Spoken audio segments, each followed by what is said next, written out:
今天我们来聊一个让全世界都坐立难安的话题——蝉。这不是夏天树上那只会叫的蝉，而是一种刚刚苏醒、正在席卷全球的新冠病毒新变异株，学名叫做 BA.3.2。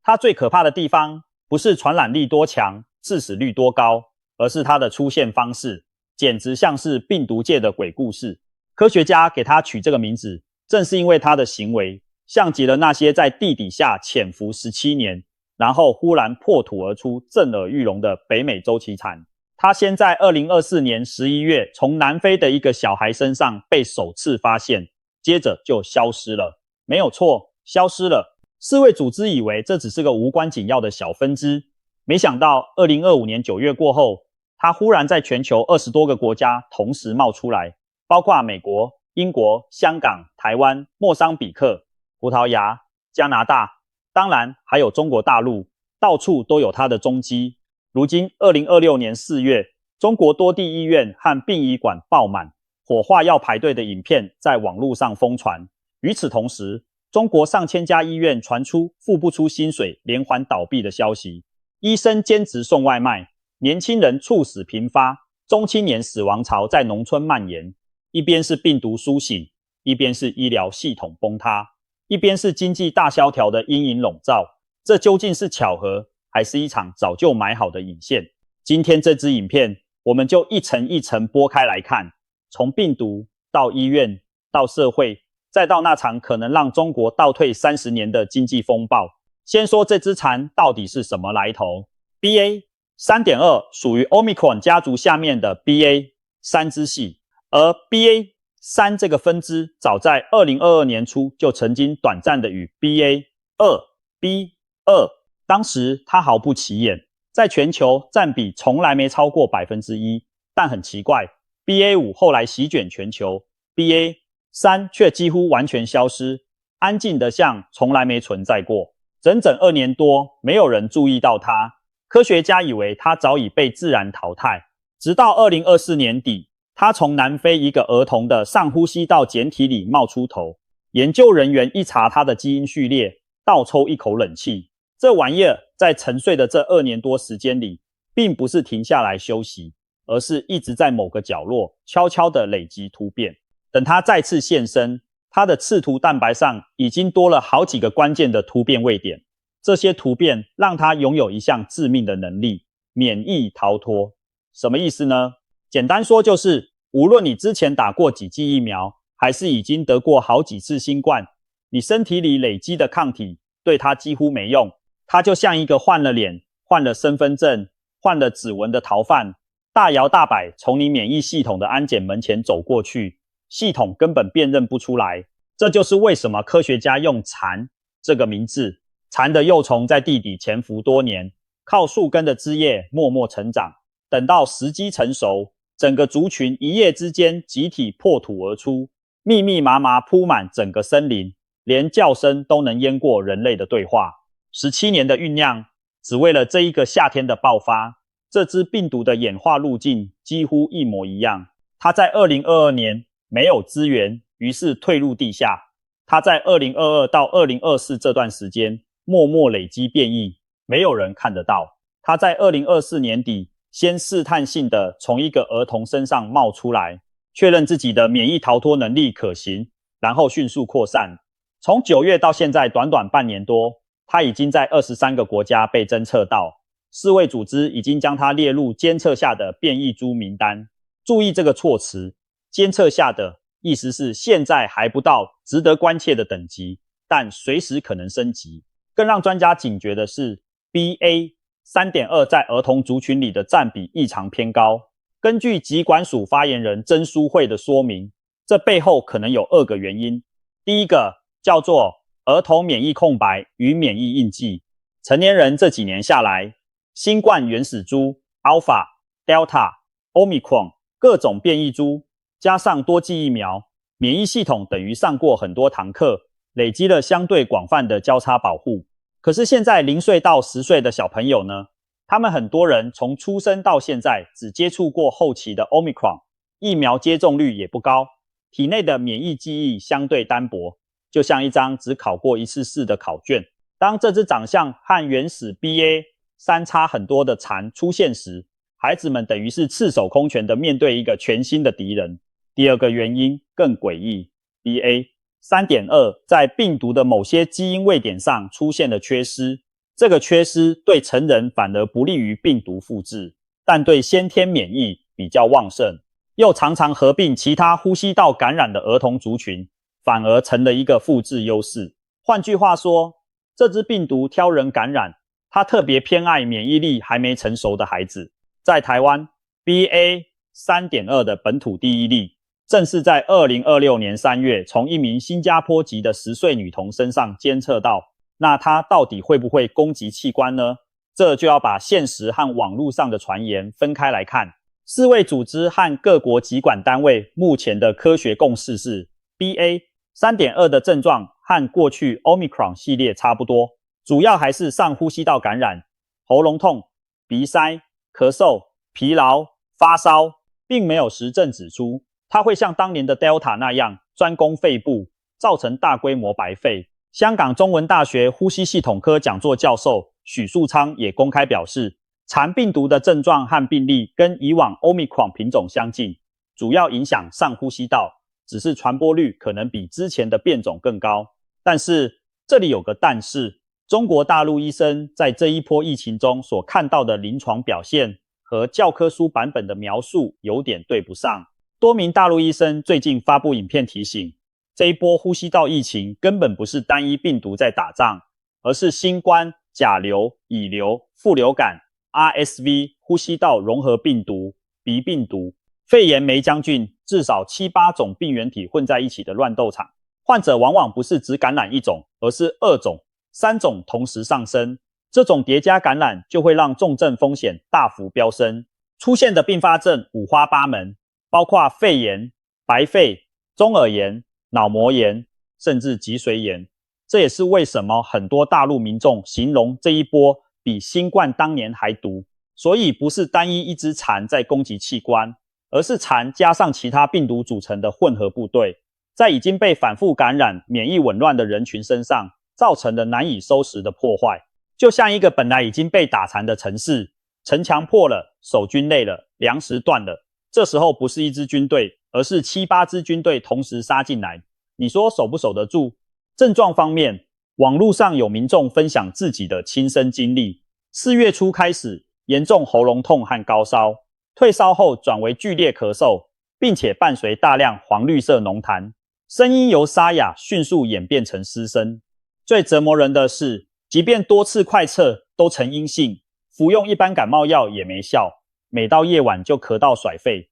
进食时气管极度很痒，病程拖了快1个月还好不了。专家分析，这不一定是蝉直接造成的，而是春季本来就是流感、腺病毒、肺炎、霉浆菌的高发期，这些细菌或病毒感染同样会导致黄绿浓痰跟长达1个月的病程。但问题在于，当这些病原体跟蝉叠加，杀伤力会放大好几倍。接下来我们把镜头转到中国大陆的医院，网络上疯传的那些影片，殡仪馆门口排到马路上，火葬场24小时不停烧，医院走廊上挤满吊着点滴的病人，看起来简直像2022年底放开那一波的重演。中共疾控中心自己都承认，全国急性呼吸道传染病哨点监测情况，流感病毒检测阳性率连续3周上升，主要流行毒株从甲流转变为乙流，北方省份的阳性率高于南方省份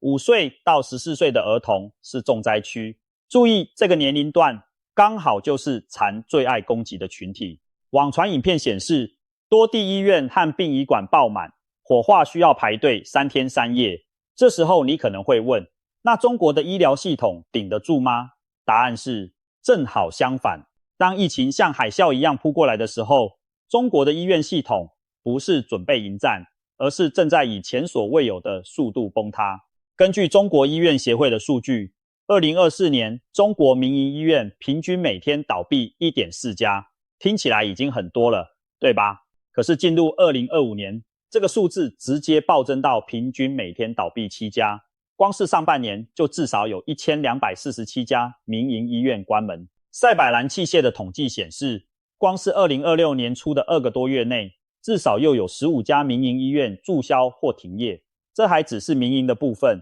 公立医院呢也好不到哪里去。广东梅州的嘉应学院附属医院，医护人员10个月领不到薪水，被迫集体辞职，医院直接进入资产清算。这家医院为了被评定为最高等级，2021年豪掷1.2亿盖新楼买设备，结果疫情之后业务量一度只剩平时的一半，直接陷入财务困境。江西乐平的天湖医院300多名员工被欠了好几个月的工资、奖金、加班费。2026年4月集体被解聘，走上维权路。这家医院去年3月就出现过欠薪问题，后来还因为涉嫌骗取医保资金被调查。广东汕头的朝阳康泰医院100多名员工被拖欠约5个月薪资，总额高达400多万人民币，同样宣布解聘全体员工。江苏宿迁的惠仁医院因拖欠员工工资被法律警告，4个月后仍未履行义务，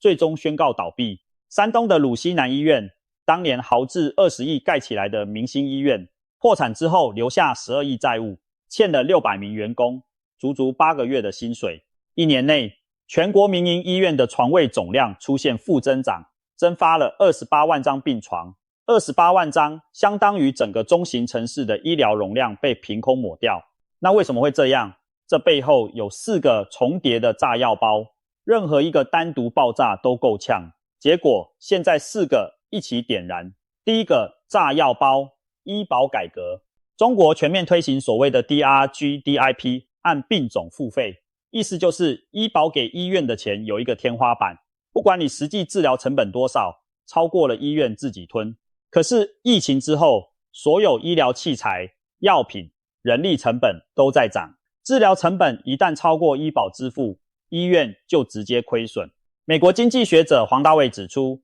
目前中国全面实行按病种付费，意味着医保给医院的钱是封顶封死的，医院的治疗成本很容易超过医保支付费用，加上整体医疗设备的维护成本居高不下，许多医院的现金流早已断裂。第二个炸药包，房地产崩盘。前几年房地产狂热期，地方政府和民间资本一起把医院当房地产炒，盖了一大堆豪华医院楼。如今房子卖不出去，地价跌，贷款利息照付，医院本身也是抵押品，银行一抽银根，现金流瞬间断裂。第三个炸药包，医保基金本身在烧钱。中国缴医保的人数连续4年下降，年轻人自己都养不活了，哪有闲钱缴保费？经济困难导致越来越多人弃保，可是要花医保的高龄人口却一年比一年多。清华大学社会学教授刘军强估计，按目前速度，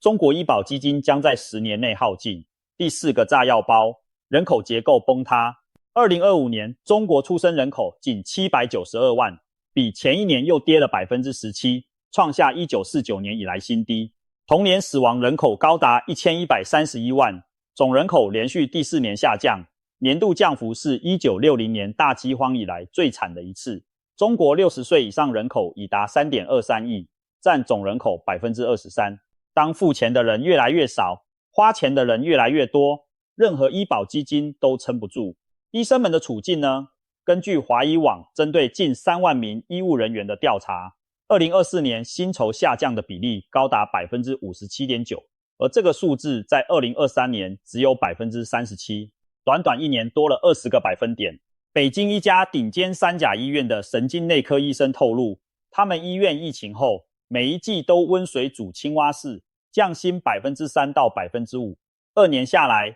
累计降幅超过 20%。 医院高层还一直提醒准备过苦日子。上海一名资深医院管理者李明说得更直白，基层医院医生月收入有的只剩2-3千人民币，部分欠发达地区连基本工资都发不出来，医生兼职开网约车，送外卖已经不是新闻，是日常。今年以来，有些医生的总收入下降了 30% 到 50%。 某些公立医院的护士反映，五险一金全停，每个月基本工资只剩1000块人民币，怎么活？中国医生的薪酬主要分为固定工资和绩效工资。绩效工资可以占到整个收入的 70% 到 80%。当医院把绩效奖金一刀砍下去，医生的实际收入就直接腰斩。更惨的是，绩效工资延迟发放2-3个月已经是常规，有的甚至延迟半年发。与此同时， AI 医疗技术正在快速取代人力，上海甚至出现所谓的 AI 医院，42名 AI 医生上线，30秒就能出诊断结果。一些大型三甲医院，护理机器人和临床医生机器人已经进驻在检测、辨识、影像、诊断、手术、配药这些环节上，辅助甚至取代医护人员的工作。一边是大批医护被裁、被降薪、被欠薪，另一边是 AI 机器人进驻三甲医院抢饭碗，医护人员夹在中间，前无出路后有追兵。三甲医院的护士透露，目前医院只招收应届毕业生，几千人抢20-30个名额，就业空前严峻。而且很多三甲医院把产科都关了，因为新生儿实在太少，生不如死。一些县医院副高职称的医生，年龄已经40-50岁，年收入可能只有30万人民币，多数人止步于主治医生就升不上去了，只能改行投医疗 AI 方向，试图在被淘汰前自救。于是你就看到一个非常魔幻又非常绝望的画面，当残变异株在2026年的春末夏初开始发威，当医院门诊量翻倍，住院床位告急，殡仪馆排队3天3夜的时候，中国的医疗体系自己已经病入膏肓，根本没有多余的力气去对抗下一波疫情。这就好像一场大火烧进来了，可是消防队员已经有一半离职，剩下的另一半3个月没领薪水，消防车的油钱还没缴，整个城市等于是裸奔在病毒面前。而医疗体系的崩塌只是中国经济大萧条的一个切片。我们把镜头再拉远一点，2025年11月，中国全国工业产出年增率只剩 4.8%， 是2024年8月以来的最低增速。零售销售年增率仅 1.3%， 是2022年12月，也就是动态清零结束以来的最低点，而且已经连续6个月增速放缓，这是2020年以来持续最久的一次。家电销售更是惨烈，年减 19%， 是2020年初疫情爆发以来最差的成绩单。北京中央经济工作会议照惯例试图淡化问题，称经济顶压前行，经济长期向好的支撑条件和基本趋势没有改变。可是分析人士直言，这是驱动引擎全面熄火，投资、出口、消费这3驾马车一起熄火。房地产长期低迷，地方财政自给能力塌陷，中小银行压力上升，养老金体系缺口持续扩大，企业不敢借钱投资，民众不敢花钱消费，银行不敢放贷，外资不敢进来。中华经济研究院助研究员王国成表示，按现在的速度，中国的整体债务占 GDP 比重明年应该会突破到 300%，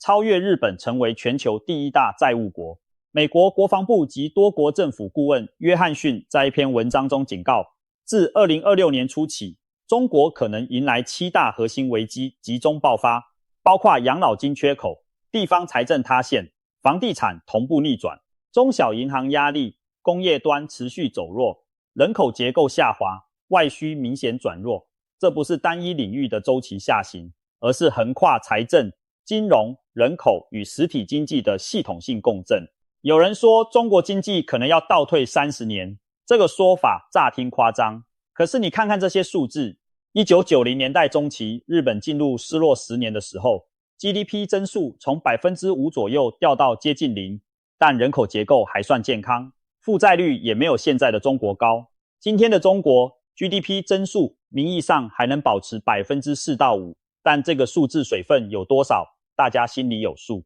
更关键的是，中国同时面临日本当年没有的2个问题：人口断崖式下跌和地缘政治孤立，出生人口创1949年以来新低，总人口创1960年以来最大降幅。这已经不是倒退30年那么简单，而是某种结构性的回不去的东西正在悄悄发生。北京的博主拍下车站和商业区的影片，留下这样的话：眼见的萧条，这么多年北京去的最多，但像这样的景象是第一次见。疫情期间，也没这样过。最让人心寒的是中青年猝死的浪潮，各地民众反映，过去10几20年，村里死的多半是70、80岁的老人。可是疫情之后这几年，死的越来越年轻，40多岁、50多岁，癌症、心梗、脑梗，不明原因猝死，一个感冒就没命。贵州毕节织金县有村民形容，自己村里1个月内死了6个人，全是50多岁的中年人，让人害怕。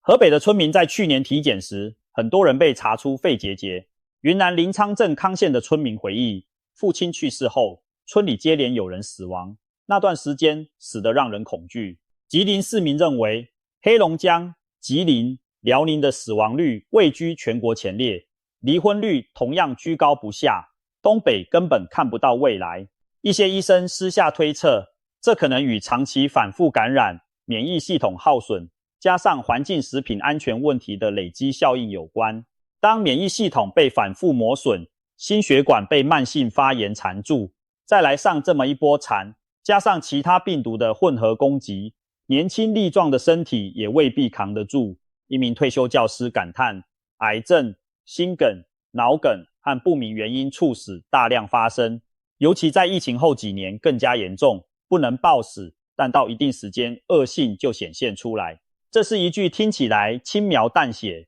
实际上极为沉重的话。所以回到我们最开始的那个问题，这是巧合，还是一场早就埋好的引线？也许都不是，也许这只是一个极为普通的因果链。反复感染削弱了免疫，免疫紊乱放大了病毒冲击，病毒冲击压垮了已经财政溃败的医院，医院倒闭又让下一波疫情无处可逃，而下一波疫情会继续削弱劳动力，削弱消费，削弱整个经济，经济下行又进一步掏空医保基金，让更多医院倒闭。这是一个负向螺旋，每转一圈，整个社会就往下掉一层。中青年大量死亡，等于是抽掉了未来10年、20年的劳动力、消费力、缴税人。每一个倒下的中年人背后，通常是一对年迈的父母，一个或2个未成年的孩子，他们的家庭在那一刻崩塌，把无数个这样的家庭加总，你看到的就是一个社会层面的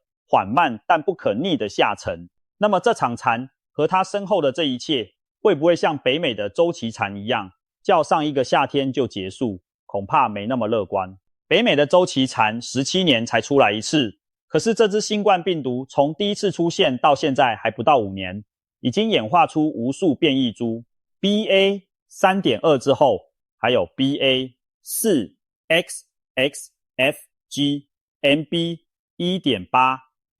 这些已经在全球流行的变异株，未来还会有 BA 大 XXXXX 不断冒出来。每一波都是一次禅式的潜伏与苏醒。台湾疾管署署长罗一军已经提醒，不排除2026年5月到7月夏季会有一波新冠疫情高峰，呼吁民众在夏季高峰来临前尽速完成最新疫苗接种。莫德纳疫苗、Novavax 疫苗都已经在准备库存。香港大学的孔繁毅教授也预料4到5月会有小高峰。换句话说，这场战役还没结束，只是进入了一个我们还不太熟悉的新阶段。病毒不再追求致命，而是追求永续存在，像一只学会了隐身术的猎人，守在你身边。最后留几个问题给大家：当蝉这种潜伏型病毒成为新常态，当医院倒闭成为日常新闻，当年轻人猝死从个案变成趋势，